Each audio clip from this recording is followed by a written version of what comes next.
Assalamualaikum warahmatullahi wabarakatuh. Perkenalkan, nama saya Fatir Fadila Albi dari kelas 10 MIA 2.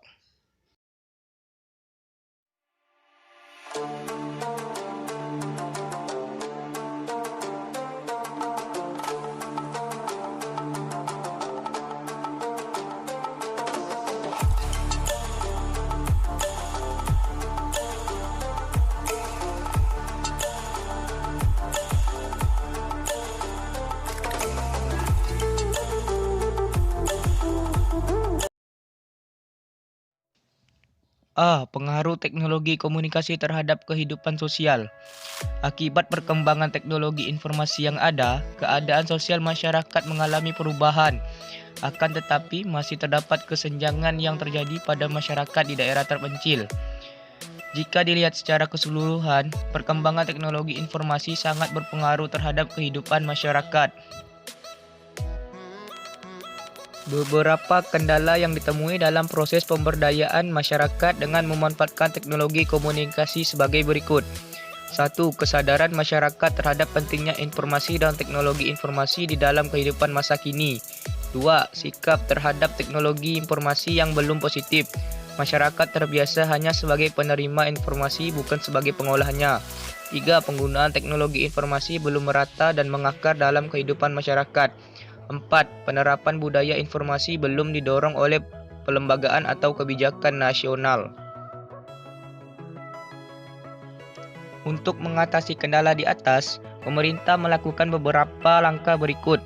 1. Menentukan konsep nasional mengenai masyarakat informasi Indonesia yang diinginkan dengan mempertimbangkan perkembangan masyarakat dan budaya sendiri ke masa depan tanpa melepas diri dari negara maju. 2. Meningkatkan kesadaran berinformasi dan sikap yang positif terhadap informasi dalam segala bidang yang menjadi dasar bagi pembudayaan teknologi informasi. 3. Mengubah citra teknologi dan teknologi informasi sehingga dapat diterima dengan wajar dan akrab oleh pemakai yang lebih luas dan masyarakat umum Indonesia. B. Aspek sosial penggunaan komputer. Komputer sangat berperan dalam kehidupan kita, seperti memfasilitasi email, video conference, pengolahan data, dan lainnya. Komputer merupakan teknologi yang digunakan untuk mengolah dan menyampaikan informasi. Komputer telah menjadi fasilitator dalam kegiatan-kegiatan pendidikan, perdagangan, pemerintahan, hiburan, dan sebagainya. 1. Peranan komputer dalam dunia pendidikan. Keuntungan pemanfaatan komputer dalam bidang pendidikan bagi pelajar sebagai berikut. A. Dapat mengakses informasi-informasi hasil penelitian orang lain. B. Memperoleh sumber ilmu pengetahuan dengan mudah. C. Akses ke para ahli lebih mudah karena tidak dibatasi jarak dan waktu. D. Materi pembelajaran dapat disampaikan interaktif dan menarik. E. Melalui belajar jarak jauh dapat menghemat biaya dan waktu. Keuntungan pemanfaatan komputer dalam bidang pendidikan bagi penyelenggara pendidikan sebagai berikut. A. Dapat berbagi hasil penelitian dengan lembaga pendidikan lain. B. Dapat memberi layanan lebih baik ke peserta didik. C. Dapat menjangkau peserta didik yang tempatnya sangat jauh. D. Melalui perpustakaan online dapat menekan biaya untuk menyediakan buku. E. Dapat saling berbagi sumber ilmu dengan institusi lain. Keuntungan komputer lainnya dalam bidang pendidikan sebagai berikut. A. Dapat memperoleh informasi tentang bahan-bahan pembelajaran yang interaktif. B. Dapat melakukan e-learning, yaitu pembelajaran jarak jauh secara online. C. Berbagi informasi dan hasil penelitian. D. Sebagai media konsultasi dengan para pakar. E. Perpustakaan online. F. Diskusi online. G. Kelas online. 2. Peran komputer dalam bidang kesehatan. A. Hadirnya sistem berbasis kartu cerdas atau smart card yang digunakan juru medis untuk mengetahui riwayat penyakit pasien yang datang ke rumah sakit, karena dalam kartu tersebut para juru medis dapat mengetahui riwayat penyakit pasien. B. Digunakan robot untuk membantu proses operasi pembedahan. C. Penggunaan komputer hasil pencitraan 3 dimensi untuk menunjukkan letak tumor dalam tubuh pasien. D. Konsultasi dokter lewat internet atau aplikasi berbasis mobile. 3. Peran komputer dalam bidang pemerintahan e-government atau electronic government. A. G2C, Government to Citizen, adalah pemanfaatan TIK untuk melayani kebutuhan masyarakat luas, misalnya melayani kependudukan dan administrasi. B. G2B, Government to Business, adalah pemanfaatan TIK untuk melayani kebutuhan dunia usaha, misalnya pengurusan izin usaha, pemanfaatan data statistik yang dibutuhkan pengusaha dan sebagainya. C. G2G, Government to Government, adalah pemanfaatan TIK untuk melayani kebutuhan lembaga pemerintahan lain, departemen lain, pemerintah di atas atau di bawahnya dan sebagainya. Pemanfaatan TIK dalam bidang pemerintahan memiliki keuntungan sebagai berikut. A. Meningkatkan layanan kepada masyarakat. Masyarakat dapat dilayani kapan saja tanpa harus menunggu kantor buka. B. Meningkatkan hubungan pemerintah dengan dunia usaha dan masyarakat karena informasi mudah diperoleh. C. Tersedianya informasi yang mudah diakses masyarakat sehingga masyarakat dapat mengambil keputusan yang benar dan dapat diberdayakan. D. Meningkatkan transparansi pemerintahan. E-government digunakan untuk hal-hal berikut. A. Meningkatkan kualitas pelayanan terhadap masyarakat dan mempercepat proses-proses yang ada di pemerintahan sehingga meminimalkan birokrasi yang panjang. B. Mempercepat pengumpulan informasi dan pelaporan sehingga menjadi lebih efisien dan efektif. C. Meningkatkan hubungan pemerintah dengan masyarakat, dunia usaha dan pemerintah lain. D. Meningkatkan transparansi atau keterbukaan dalam pemerintahan. E. Mendorong proses demokrasi. 4. Peranan komputer dalam bidang dunia usaha. A. Mengembangkan perdagangan melalui e-komersi, yaitu perdagangan yang dilakukan secara online dengan menggunakan internet sehingga seseorang yang melakukan transaksi tidak harus bertemu langsung dengan penjual. B. Membuka peluang bisnis baru. 5. Peranan komputer dalam bidang perbankan. A. Dapat melakukan semua transaksi perbankan melalui ATM atau automatic machine. B. Dapat melakukan transaksi melalui internet banking, SMS banking, dan phone banking. 6. Peranan komputer dalam bidang sosial budaya. A. Promosi pariwisata. B. Memperkenalkan kebudayaan Indonesia kepada masyarakat Indonesia dan masyarakat luar negeri. C. Menciptakan lapangan pekerjaan. 7.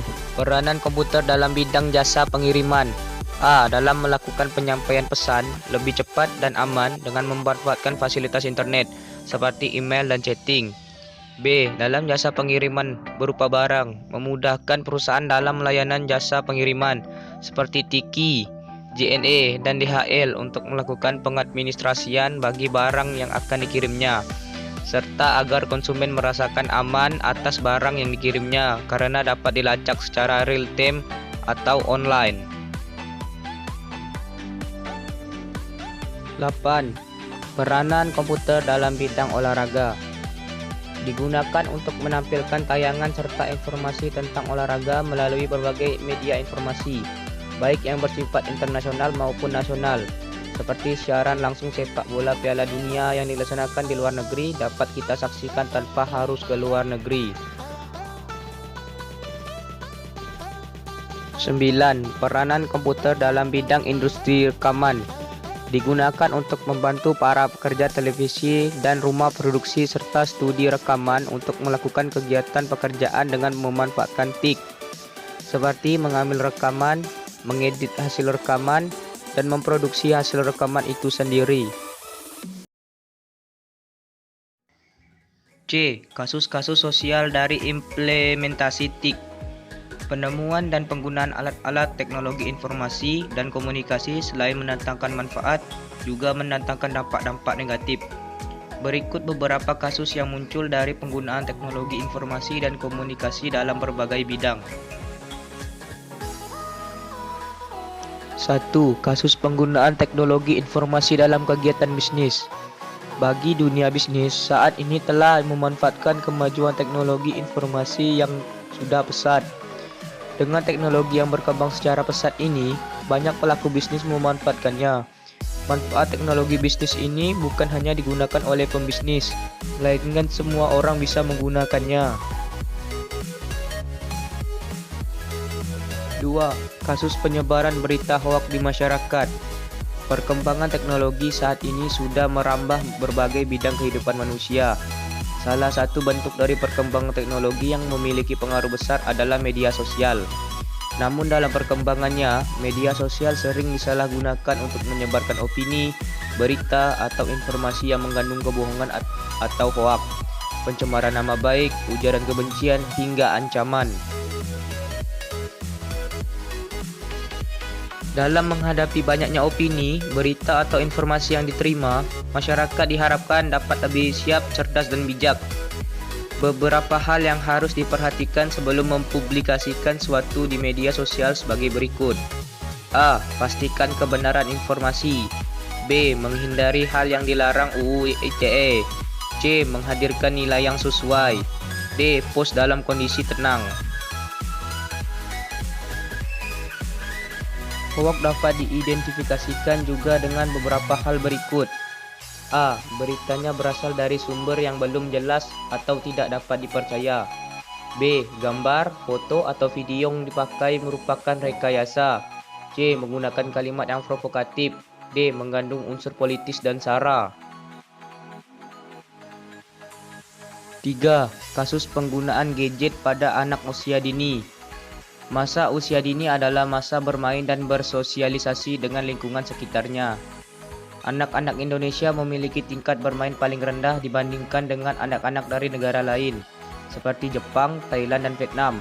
Anak Indonesia menghabiskan sebagian besar waktu mereka untuk belajar, menonton TV, atau bermain game. Dampak dari kondisi ini adalah anak-anak tumbuh menjadi anak yang tertutup dan tidak bisa mengelola emosinya dengan baik.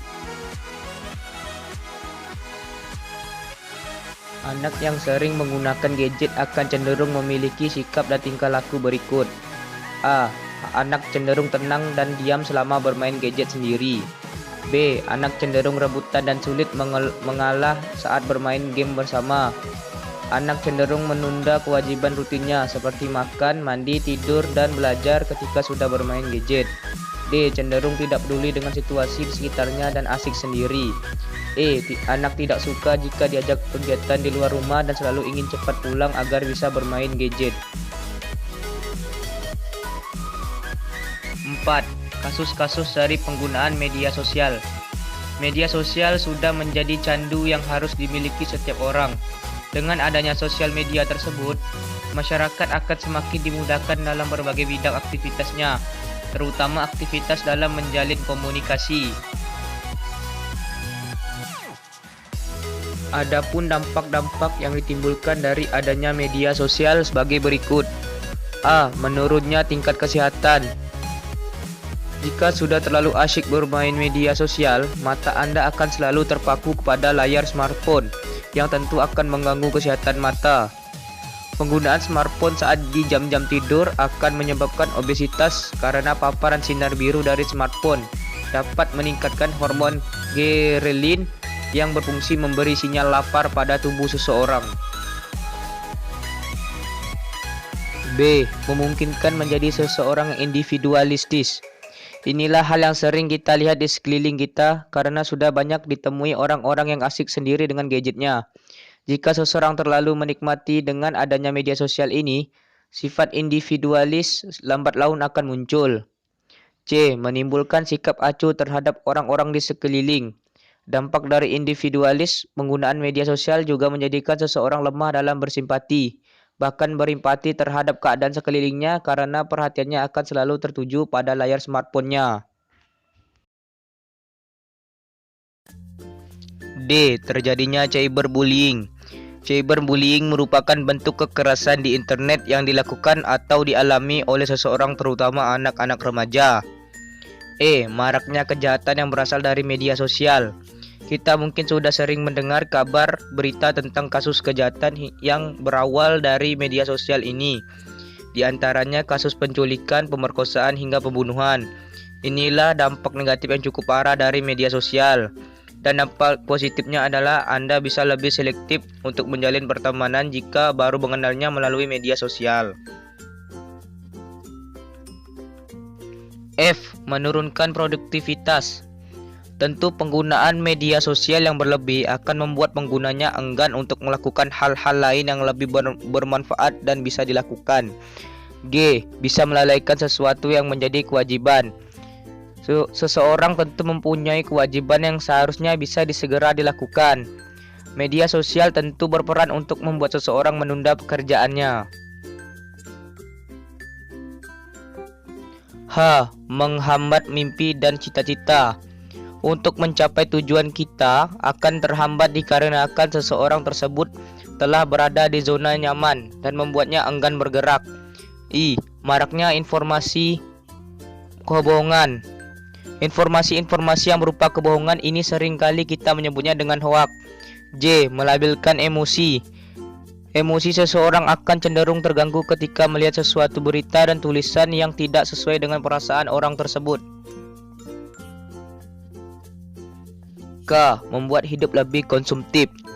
Kehidupan di era modern seperti ini tampaknya semakin menambah kebutuhan seseorang. L. Pembajakan yang merugikan. Mungkin Anda mempunyai teman yang usil ketika membajak media sosial milik Anda. Tentu hal tersebut sangat merugikan pribadi kita. M. Mengakibatkan kecanduan. Ungkapan media sosial mendekatkan yang jauh dan menjauhkan yang dekat tampaknya nyata dan menjadikan bukti bahwa seseorang tersebut telah mengalami candu karena media sosial. 5. Kasus-kasus dari penggunaan online shop. Di zaman serba canggih seperti sekarang, tidak perlu susah pergi ke toko atau ke mall untuk membeli barang kebutuhan kita, karena sekarang banyak yang menjual barang yang kita perlukan via online atau buka toko lewat internet. D. Dampak positif dan negatif teknologi terhadap 4 aspek besar. 1. Bidang ekonomi. A. Positif. 1. Produktivitas dunia industri semakin meningkat. 2. Pertumbuhan ekonomi akan semakin tinggi. 3. Persaingan dalam dunia kerja sehingga menuntut pekerja untuk selalu menambah skill dan pengetahuan yang dimiliki. 4. Harga barang lebih murah karena biaya operasionalnya murah. 5. Pengeluaran lebih sedikit karena pegawai tidak banyak. B. Negatif. 1. Terjadinya pengangguran bagi tenaga kerja yang tidak mempunyai kualifikasi yang sesuai kebutuhan. 2. Adanya aksi penipuan dalam proses jual beli online yang dapat merugikan beberapa pihak. 3. Dengan jaringan yang tersedia seperti yang terdapat pada beberapa situs yang menyediakan perjudian secara online. 2. Bidang sosial. A. Positif. 1. Kemajuan teknologi komunikasi yang cepat dapat mempermudah komunikasi antar manusia dari suatu tempat ke tempat yang lain. 2. Sosialisasi kebijakan pemerintah dapat lebih cepat disampaikan kepada masyarakat. 3. Informasi yang ada di masyarakat dapat langsung dipublikasikan dan diterima oleh masyarakat. B. Negatif. 1. Dengan makin pesatnya komunikasi membuat bentuk komunikasi berubah, yang asalnya face to face menjadi tidak. 2. Seseorang yang terus-menerus bergaul dengan komputer akan cenderung menjadi seorang yang individualis. 3. Kemerosotan moral di kalangan warga masyarakat, khususnya di kalangan remaja dan pelajar. 3. Bidang budaya. A. Positif. 1. Mempermudah seseorang di suatu negara mengetahui berbagai macam budaya yang ada di belahan bumi yang lain. 2. Mempermudah adanya pertukaran pelajar antar negara. 3. Mempermudah pendistribusian karya-karya anak bangsa. B. Negatif. 1. Terjadinya akulturasi budaya yang selanjutnya berkembang menjadi budaya massa. 2. Mempercepat perubahan pola kehidupan bangsa. 3. Membuat sikap menutup diri dan berpikir sempit. 4. Mudah terpengaruh oleh hal yang berbau barat. 5. Lenyapnya identitas kultural nasional dan lokal. 4. Bidang politik. A. Positif. 1. Memberikan dorongan yang besar bagi konsolidasi demokrasi di banyak negara. 2. Meningkatnya hubungan diplomatik antar negara. 3. Kerjasama antar negara jadi lebih cepat dan mudah. 4. Menegakkan nilai-nilai demokrasi. 5. Memperluas dan meningkatkan hubungan dan kerjasama internasional. B. Negatif. 1. Negara tidak lagi dianggap sebagai pemegang kunci dalam proses pembangunan. 2. Timbulnya gelombang demokratisasi. 3. Adanya ancaman disentralisasi bangsa dan negara yang akan menggoyahkan NKRI. 4. Internasional selalu mengarah kepada persengkokolan. 5. Lunturnya nilai-nilai semangat kekeluargaan, musyawarah mufakat dan gotong royong.